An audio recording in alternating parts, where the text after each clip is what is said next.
Dear students, we are starting the first chapter that talks about fundamental unit of life, the cell. A cell can be defined as the structural and functional unit of living organisms because each cell performs certain functions essential for the survival and maintenance of the body.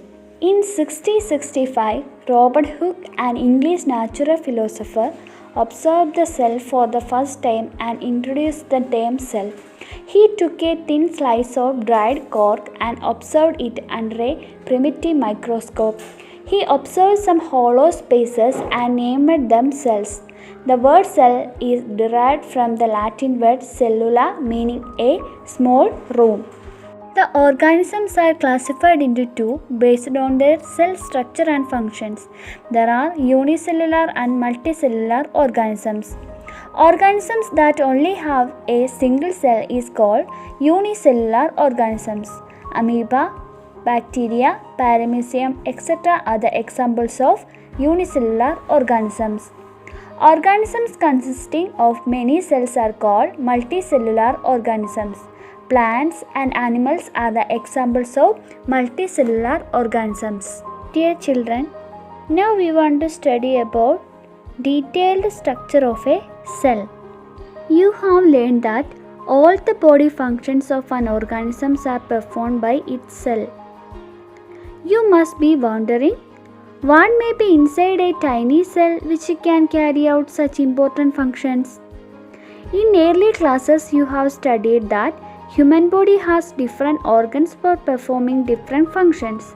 For example, the human body has lungs for respiration, stomach for digestion, head for pumping blood, kidney for excretion, etc. Each cell has certain components. These components are responsible for specific functions and are called cell organelles. If we study a cell under a microscope, we would come across three features in almost every cell: plasma membrane, nucleus, and cytoplasm. Let us know them one by one in detail. Plasma membrane or cell membrane.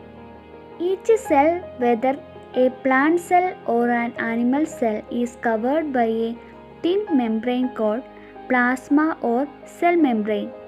It is composed of lipids and proteins. It is a living, elastic and selectively permeable membrane. Functions of plasma membrane. It regulates the entrance and exit of materials in and out of the cell. It helps in maintaining internal composition of the cell, which is necessary to sustain life. Cell membrane is a selectively permeable membrane. It allows the entry and the exit of only some materials from the cell. Next one, cell wall. Plant cells are surrounded by rigid covering outside the plasma membrane. It is called cell wall. It is a non-living covering made up of cellulose. Functions of the cell wall.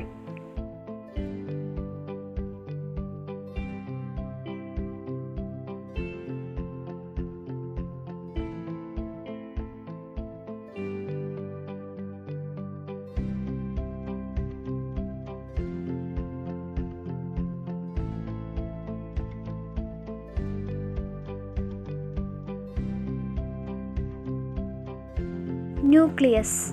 Nucleus is the largest and the most important cell organelle, located generally centrally in the animal cells and at the periphery in the plant cells.